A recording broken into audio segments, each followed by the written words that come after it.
Welcome to the Artist Advisory Hotline, the podcast for artists who want valuable guidance and honest answers on how to grow their careers and develop their new project from leading art world experts and artists. Here's your host and founder of the Artist Advisory, Marina Granger. Tune in as she gets you the answers you deserve.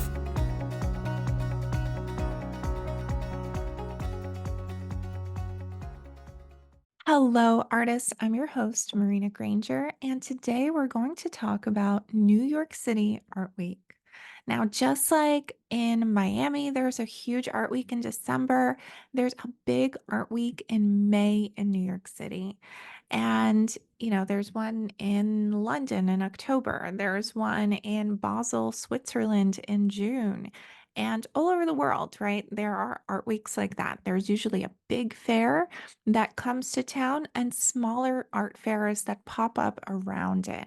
And I like to think of these as like mega trade shows. Like every time there's an art week, it's like Vegas comes to town for art.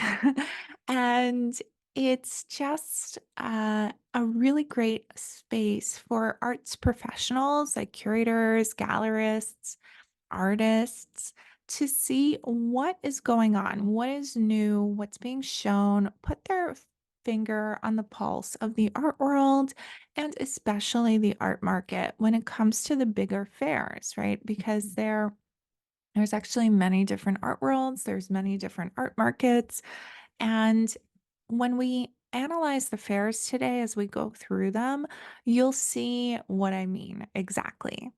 So, I am going to talk to you today about some of the art fairs that are in town. I only say some because I'm concerned that maybe there are other art fairs that I just don't know about. Because you never know. Every year there's something new. So we're going to talk about these fairs. I actually put them into categories for you. And then I wanted to give you a look at how you can approach the fairs as an artist. And for those of you who are unable to come to New York City to experience the fairs firsthand, I don't want you to feel FOMO.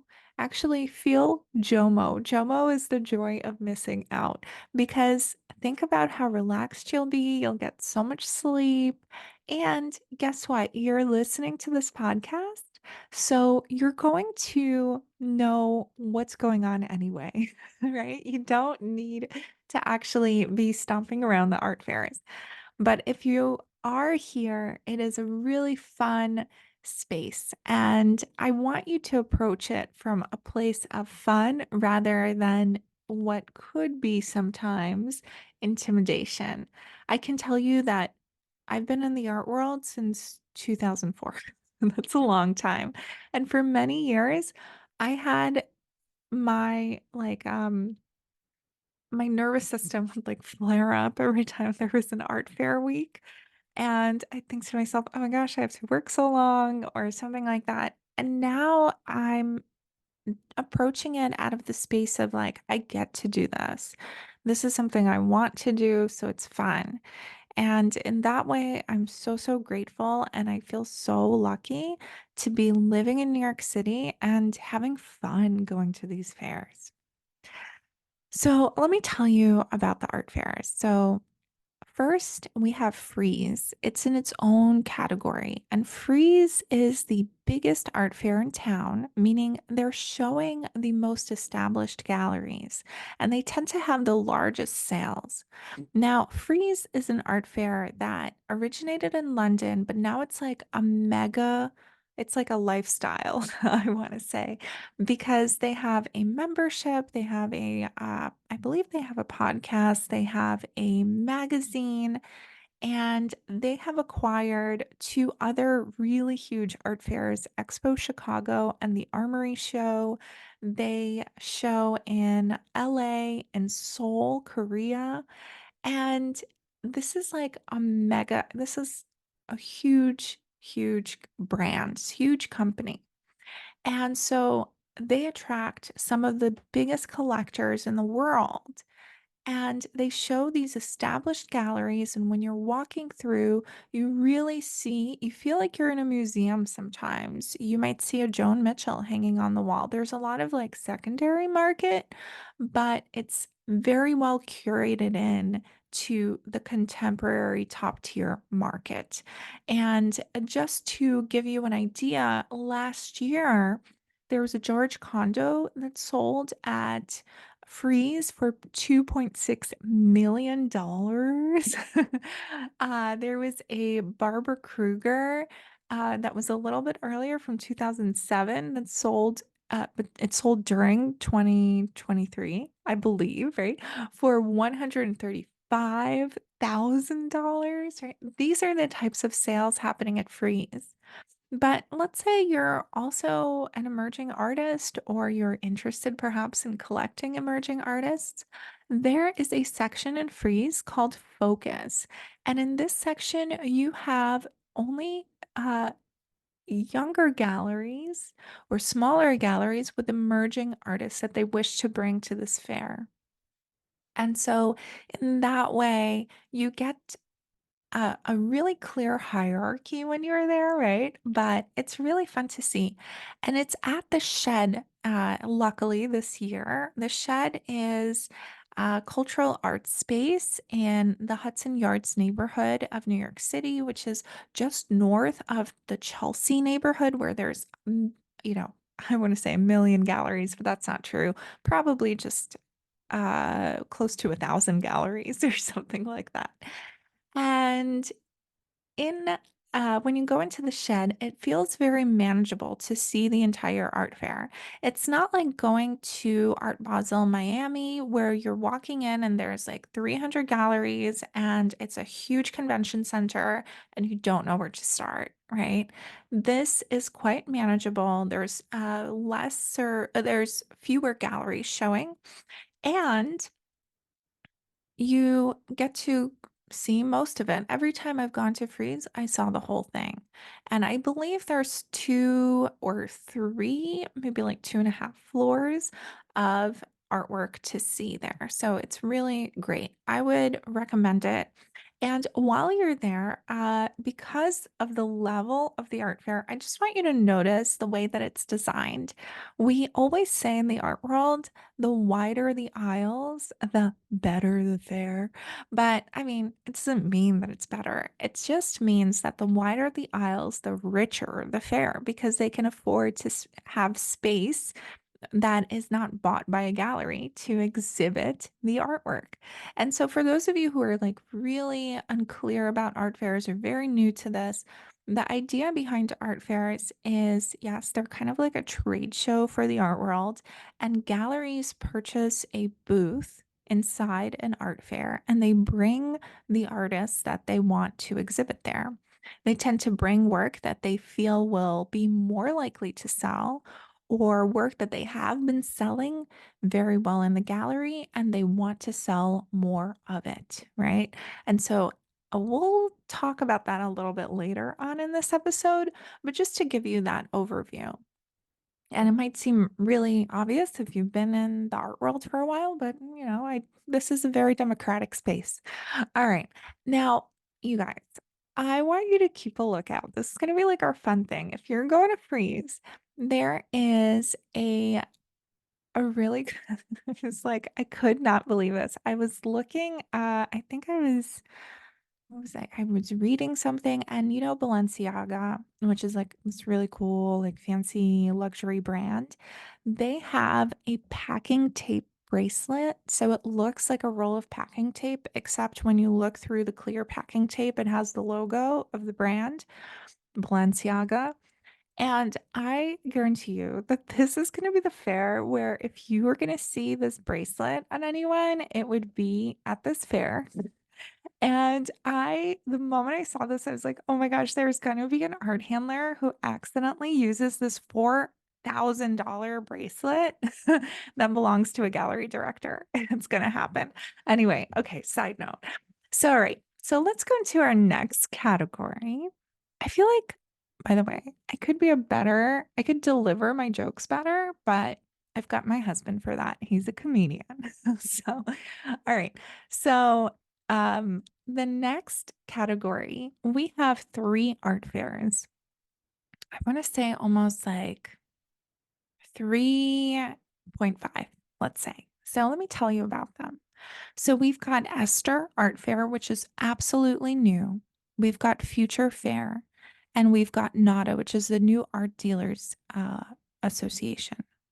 And we've also the half that I'm thinking about, because it's also kind of in its own category, is 154, which is an art fair that exhibits art from Africa and its diaspora.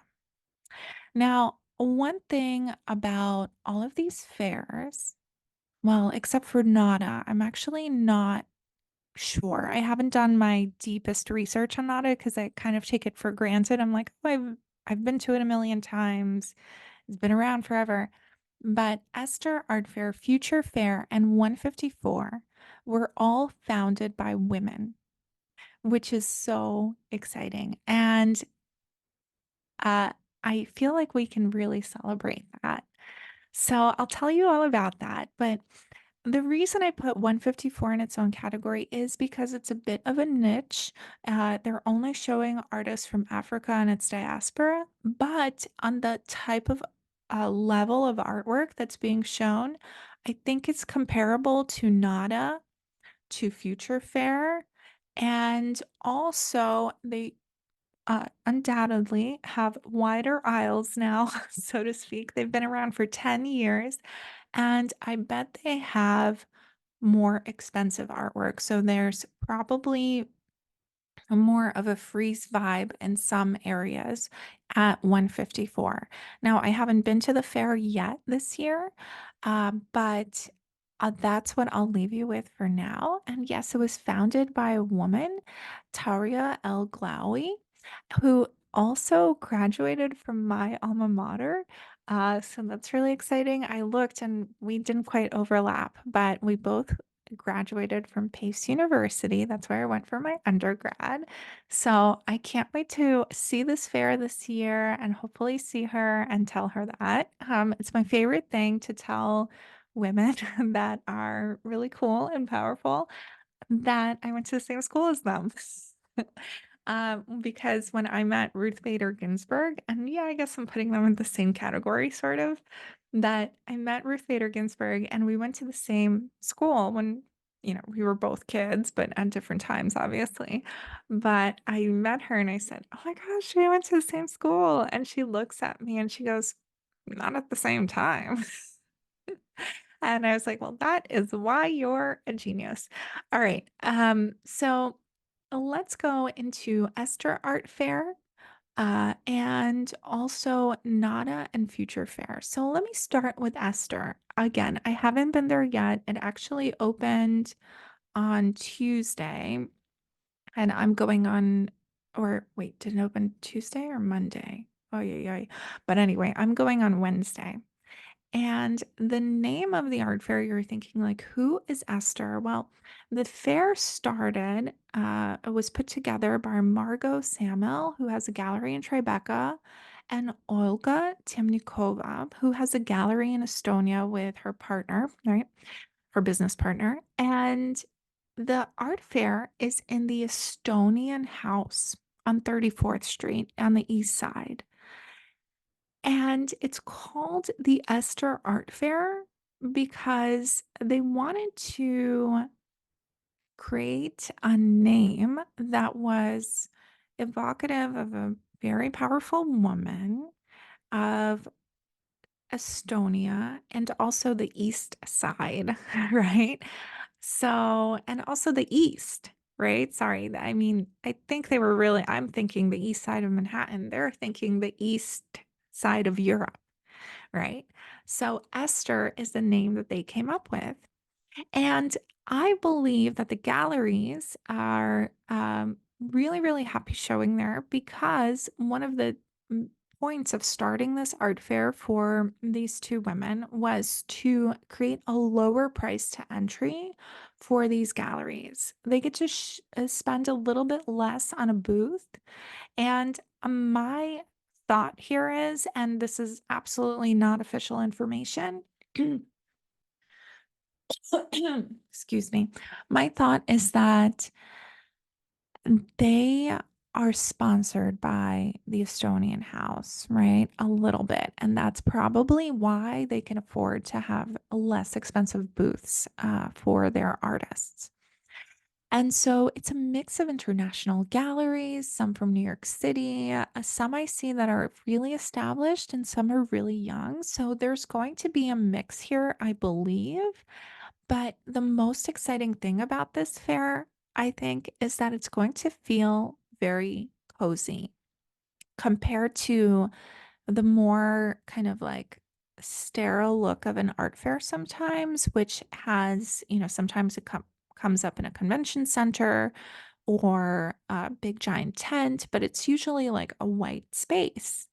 And I think that with Esther being in a townhouse at the Estonian house, it's going to feel so special. It's going to feel a little bit, and I don't know if you guys listening remember this, but in I think it was like 2008, the Whitney had an extension of its biennial in the Armory, in the Park Avenue Armory. And it was so exciting to walk through that space because you really got this sense of discovery, which was really hot in curatorial work at the moment, at the time. Was you kind of got to discover all the different artwork on your own because you would pop into a room and it was a room that wasn't something that you would associate with contemporary art because these were older rooms and they were all lined with like beautiful wood paneling, and it felt like you were walking back in time but seeing contemporary art, and it was so cool. So I imagine this is going to be a similar vibe. I can't wait to see it. And if you can see it, go ahead, see it. All right. And so let's go to Future Fair. So Future Fair was founded also by two women, Rachel Miharis Fick and Rebecca Laliberte. And I have three pals showing at Future Fair. So we've got Jenna from Trotter and Scholler. So Jenna's the owner. So Trotter and Scholler has a little booth there. Mariana Kalina from the Forma Gallery, or sorry, the Forum Art House, is showing there. And also Paradise Palace. Paradise Palace is not exactly a gallery, although they do put on and curate exhibitions occasionally. They're a platform for visibility for artists. And they have a location in Bushwick where they have studios and they do open studios there and they invite people. I've been there, it's so fun. And they also have programming for their members. They invite speakers like myself. And soon I'll be giving a workshop at Paradise Palace on money mindset for visual artists. So that'll be fun. So I feel super excited about seeing Future Fair. I feel like it's been around for about 5 years, so it's relatively new. And the reason that that Rachel and Rebecca started this fair is because they wanted to not feel like there's such a hierarchy in all the art fairs, right? Like, or when you like there is in the other art fairs. So when you go to Frieze, you really feel a hierarchy between the more established galleries and the focus section. They wanted it to feel seamless, and I feel like they've really achieved that. And so this fair is always really beautiful. There's a lot of emerging artists that are showing at this fair and younger galleries. And then there's some up and coming, like great super great galleries and artists, and it's super relative. Anyway, so I just wanted to tell you that. At Nada is like so fun to go to as well because there's a lot of also emerging artists, some that are on their way to that mid-career vibe. And NADA has been around forever. They are a nonprofit organization for new art dealers, and they get to be voted in. Whoever is a member has to be voted in. So it's very well curated, and these are galleries that know what they're doing. They've been around for longer than 5 years, right? If they're showing at NADA. And it's really great to see what's going on. So I always put Future Fair, Nana together. I think Esther is going to be a similar vibe. And in a way, 154 is also a similar vibe, but um, it's got that niche. Okay, sorry, you guys. Okay, so then we've got three other art fairs in town. So we have my friend's Superfine Art Fair, and Superfine has a huge, beautiful space in Times Square. They're going to be showing 130 artists there. There's Clio and Fridge. Fridge is kind of like a joke on Freeze, like we're not the freezer, we're the fridge.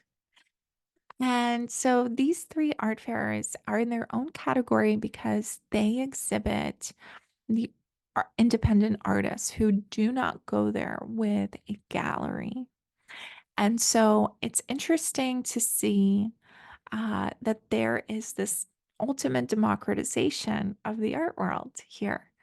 So, if you're interested, Superfine is really fun. I've had the founders on my podcast a few episodes back, Alex Mitto and James Milley.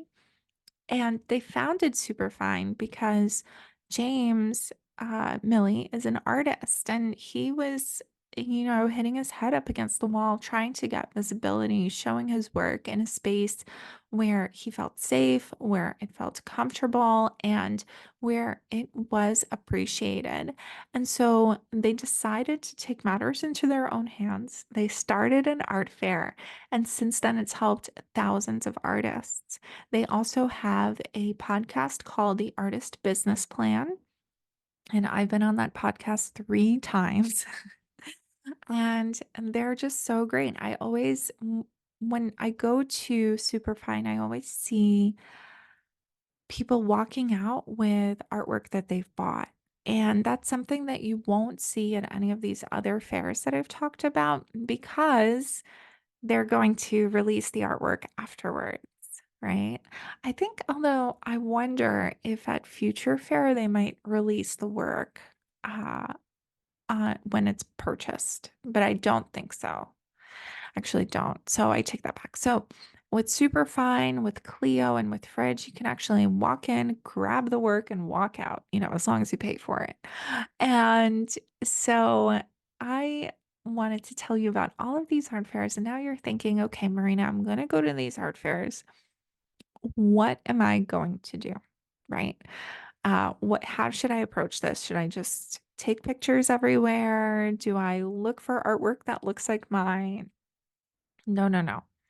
Let's approach it with mindset first. The mindset that I would advise for you to go into this with is that you're supporting the exhibitors, the galleries, and the artists. And so you are looking, you're appreciating, and if you see something that you feel is really calling to you, you I would advise that you take a video of the booth and post it to your Instagram and tag the gallery, the artist, and the art fair because that will give them a space where they can repost it quickly. So you're helping them market at a time when they're really, really busy, but also they might be interested to see who you are. They might look at your profile, look at your account. They might engage with you. Who knows? So, this is a really great way to break the ice. And also, when it comes to breaking the ice, let's say there's a gallery you really like and you want to know more about them. I really advise you to be mindful that these galleries are there to sell work to collectors, to speak to curators. So if you see them engaging, don't interrupt. And if they engage with you, do your very best to get their card instead of giving your card to them because you give them your card, you're not a buyer, and they might lose that card. They might not even email you, they might not think about it. So, my best tip there is to say, "Oh, I ran out of cards. Do you have one?" Right? And so that is a really great way to get their card, and then you can follow up with them in 2 weeks after the art fair madness is over, right? Another intention I would tell you to go in there with is to get an idea of what kind of artwork is out there, what is new, what is the latest artwork that's being shown. And so, in that way, you'll understand who is showing what. You'll really start, it might feel like dissonant at first when you walk in and you see everything. But as you walk through, you'll start to understand okay, well, that gallery tends to show, they have a group booth and they're showing really minimal linear work that's very monotone in color, right? Or very like maybe it's gradient in color and that still kind of fits into that minimal color zone. Or that gallery over there tends to show digital work and so on and so forth. And so you'll start to understand what these galleries are showing and start to divide them up into different pockets of the art world. You'll see where you feel more comfortable fitting in as an artist as well. And so, if you are curious about that and you walk through these art fairs and then you're like, oh my gosh, what else can I do? Well, I have a course that's currently in early enrollment called How to Know Which Galleries Are Right for You. And I created this course because I have seen artists constantly look up to the same galleries that are not right for them. Because of that, there's no traction there. They might engage with them and they're not getting responses. And I've also created this course for the artists that are showing in galleries, but the galleries are not selling their work. And here's the thing, after working in galleries for so long, selling so much artwork, I started to notice a pattern. I understood how galleries tend to discover their artists, how they show how to get into galleries that don't accept submissions. And that only happens when you are targeting the right gallery for you. And that said, I can tell what a gallery is more likely to sell and less likely to sell based on what they're showing, because that gives me an idea of what has been selling there. And so I have created this course for artists who are pretty much more emerging, maybe some mid career, who are looking to find the right gallery or maybe even their first gallery. And this course has 7 parts to it. So there's 7 video parts that we go through. And then we are having 2 live Q&As. So, if you want to learn more about this course, we've already had so many exciting artists join us. So, thank you so much. We've got Guy, we've got Lawrence, we've got Lori, we've got Michelle. And forgive me if I'm forgetting someone else. There's a few more artists, but I'm just doing this off the top of my head. And Victoria, and we even have a gallerist taking this course because of what it teaches. And so I invite you to take a look in the show notes. And before I let you go, I do have to tell you that yesterday, on Tuesday, April 30th, I went to Times Square to see a 65-foot hot dog sculpture uh, elevate itself and shoot confetti out of it. And it was so fun. It was a project called Hot, or is a project that's up through, I think, June or July. And it's called Hot Dog in the City. And my friends, Jen Catron and Paul Outlaw, uh, they are the masterminds. They're the artists behind this installation of a hot dog in Times Square, a giant hot dog in Times Square, which is arguably a major, like the symbol of Times Square. It's that and the ball drop and the billboards. That's it. And maybe like those guys who like dress up as like different cartoon characters that you take pictures with. I don't know. But the hot dog thing was so fun. So they debuted their sculpture, which will be on view for several months. And there's so many different events going on around that sculpture. And when in the inaugural event, which was the releasing of the confetti, which will happen actually every day at noon in Times Square, we got to see a marching band perform, the late night show choir, and the New York Cheer Club was there. It was so fun. I saw so many familiar faces from the art world, and it was just like so exciting. We could even go inside the hot dog, which was so cool. So you got to see this if you're in town. On Friday, they have a free wrestling match in front of the hot dog. It's between 6 and 8 p.m. and you can RSVP on that on their website. And I want to plug one more thing, which is an event that we're going to have around the hot dog in the city sculpture, which is going to be a canine beauty pageant presented in collaboration with the AKC Museum of the Dog. It's called the Hottest Dog Show, and it's going to be in front of this giant 65-foot sculpture of a hot dog. And yours truly is a judge. I will be a judge at the Hottest Dog Show. And I know what you're thinking. You're like, is your beautiful Pomeranian Odette going to be competing in the dog show? I don't think so. I feel like that would be unethical because I would definitely vote for her. So, anyway, but you've got to come see that. So, it's free. And I'm going to go ahead and drop the link in the show notes for you to learn more about Hot Dog in the City. And if you want to see it, the whatever event there is, whether it's the wrestling show or the hottest dog show or anything else coming up around the hot dog in the city, I really invite you to do that.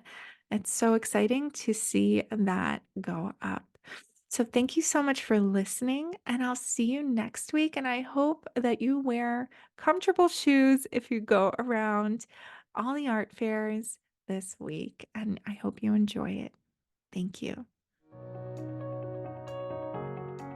Thank you so much for listening. Support your community by sharing this podcast, leaving a review, and follow The Artist Advisory on Instagram at @the_artist_advisory, and visit us online at www.theartistadvisory.com.